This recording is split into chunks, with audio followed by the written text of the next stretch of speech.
Good morning. Today we will see the applications of different theorems while designing or while analyzing various electronic circuits. So for this particular session, if I define the problem statement like this one, calculate the operating point values for a given amplifier circuit by using various theorems. For example, if a single stage RC coupled amplifier circuit is given,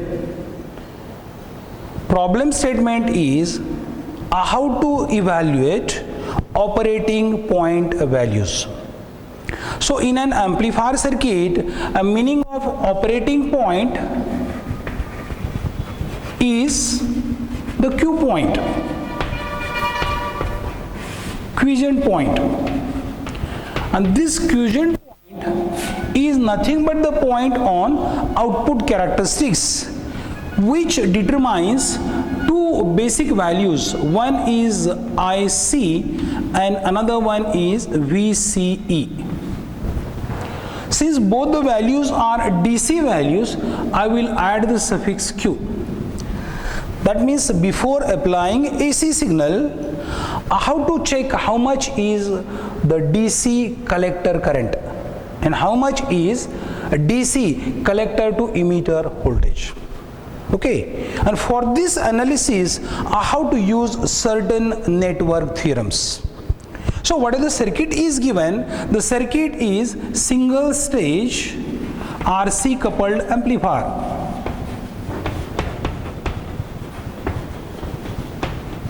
Okay, that means if I use a voltage divider biasing circuit for this single stage amplifier, my circuit will be like this one.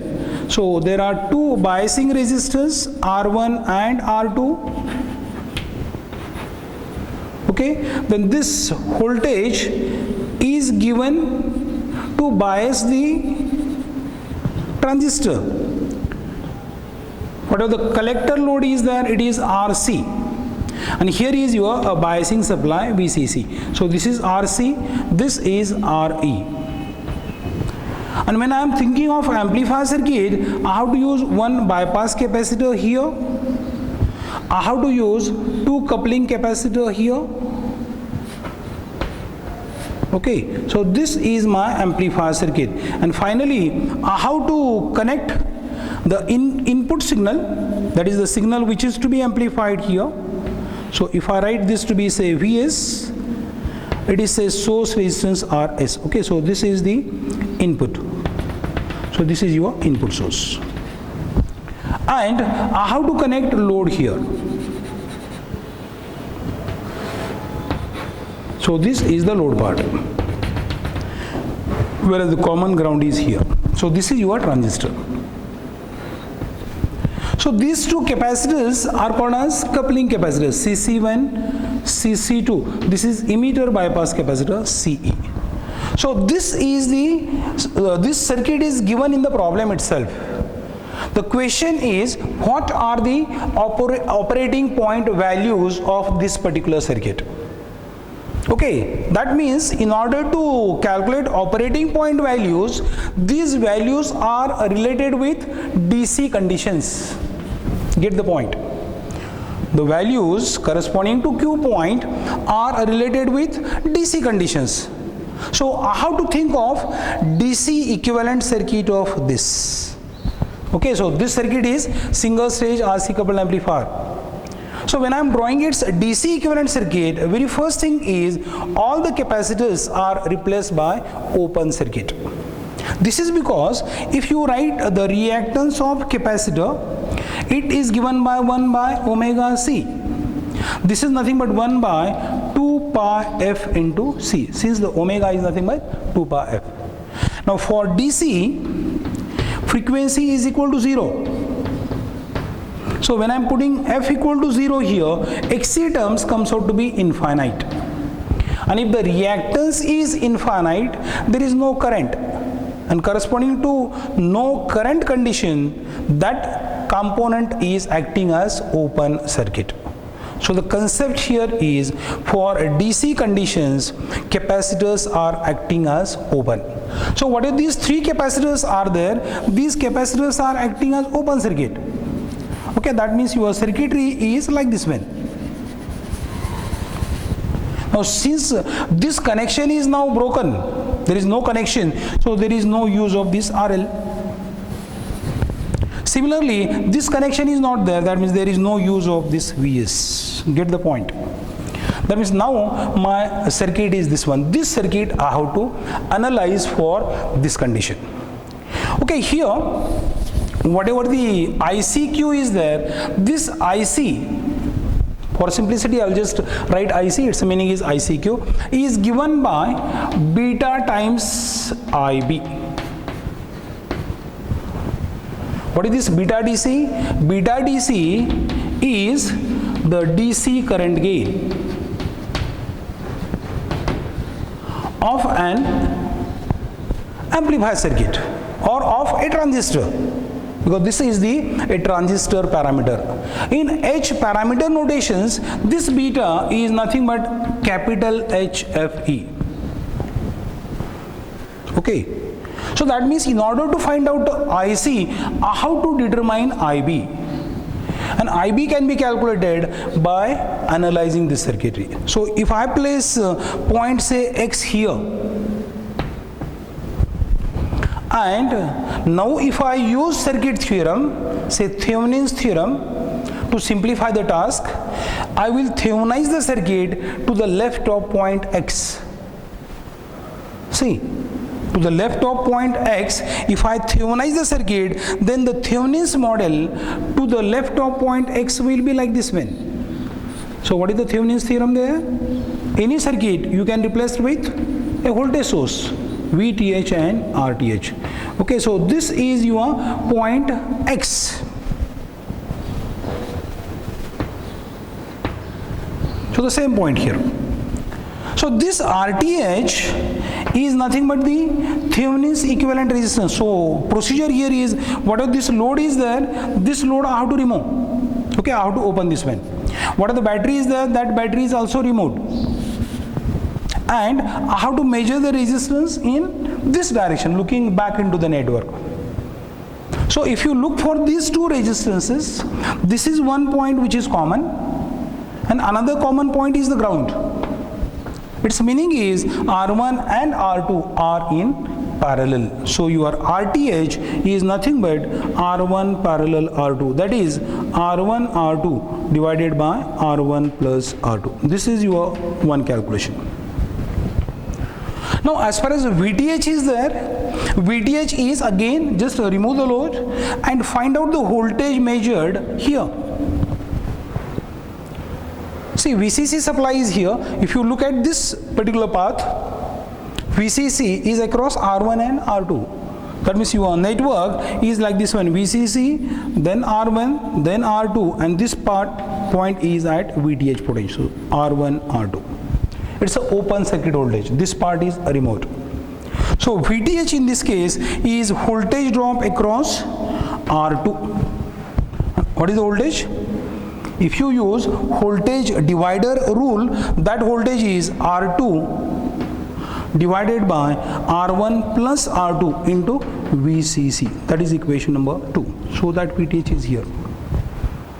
So once you calculate RTH and VTH, next part is to connect the load. That means what are the circuitry is there, this load circuitry I will connect here. Okay, that means now load is connected here. So it includes RE, here it is VCC, this is RC. So this is your transistor. See, this voltage, that is the voltage between base and emitter, is given by VBE. The capital letters we are using since the values are DC. And this particular value is 0.6 volt, say for silicon transistor. See, whatever this current is there, this current is IE.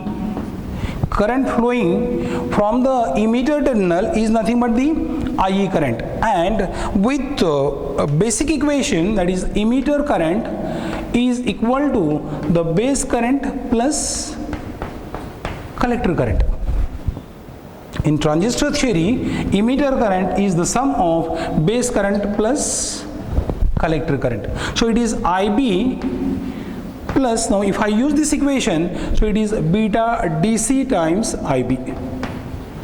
That means IC is beta DC times IB. That means if I take IB outside, so it is IB into bracket 1 plus beta DC. Now beta is in terms of 100, 200, 300 like that. That means this 1 plus beta DC is actually approximately beta DC itself. So whatever this current is there, IE, this IE is nothing but beta DC IB. If you neglect that one, the current is beta DC into IB. Are you getting this one?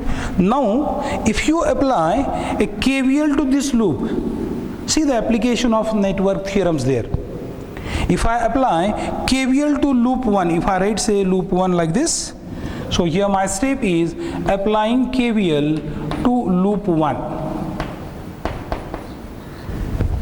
So it is Kirchhoff's voltage law. I will start from this point, traverse in this direction, and I will come back to this point. So whatever this current is there, this current is the current entering in base lead. That means this current is designated as IB. Now since the current is flowing from left to right, polarity is plus minus. Current is flowing down, the polarity is plus minus. And this polarity is obviously plus minus. So if you apply now KVL to this loop, your equation is VTH minus 2 plus. So it is a minus RTH IB, this drop, minus VBE, minus drop across RE. So drop across RE is RE multiplied by current, and current is beta DC times IB. That means your value is RE into beta DC times IB, and this entire voltage is equal to 0.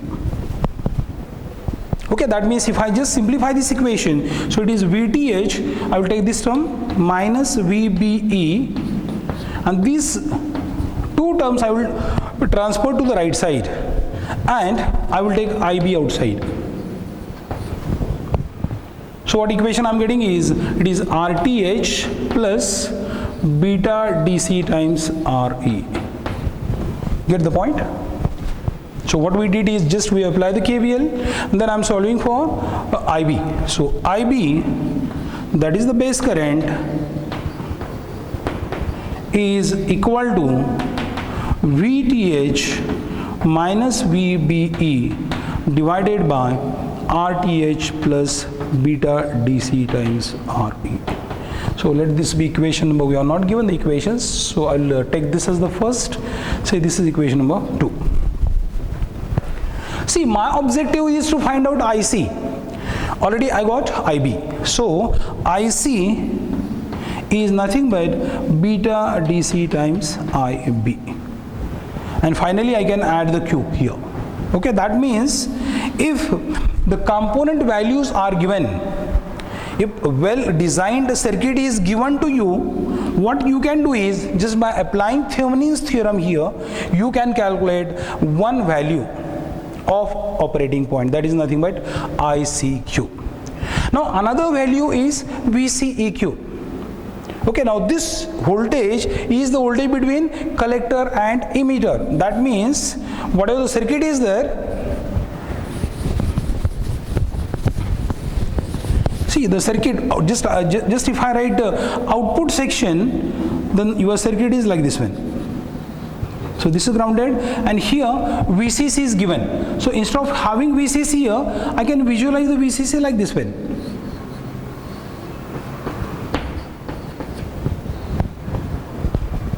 Okay, that means this is RC, this is RE. Okay, and this voltage is VCE. Now whatever the current is coming here, this current is IC.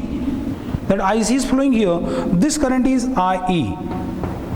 And with the basic equation, IC is nothing but IB plus IC.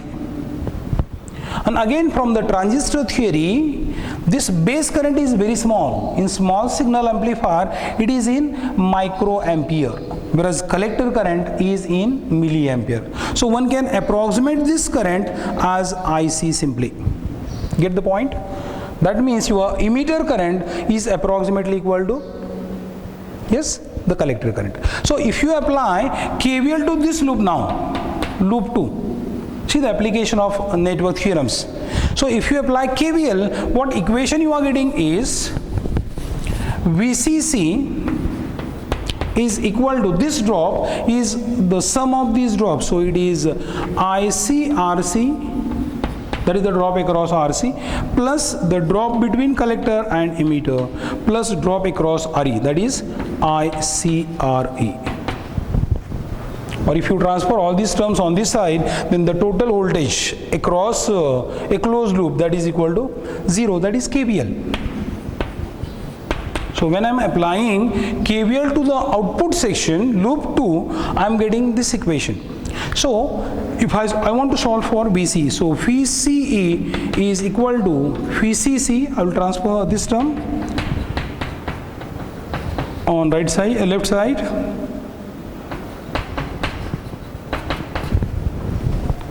Okay, so VCE is equal to VCC minus IC into RC plus RE. Now since it is the DC value, I can have VCEQ. That means if a circuit is given to you, you can use these network theorems very effectively. What we have used to analyze the amplifier circuit is, first theorem we have used is a Thevenin's theorem. Then we have used Kirchhoff's voltage law for both the loops, that is input loop and output loop. Now once you get these two values, then on the characteristic, transistor characteristics, you can plot a Q point. So in amplifier design, fixing the Q point, which is a function of the component values, is very important. So where exactly is the Q point? Based on that, you have different applications of a transistor amplifier. Okay, thank you.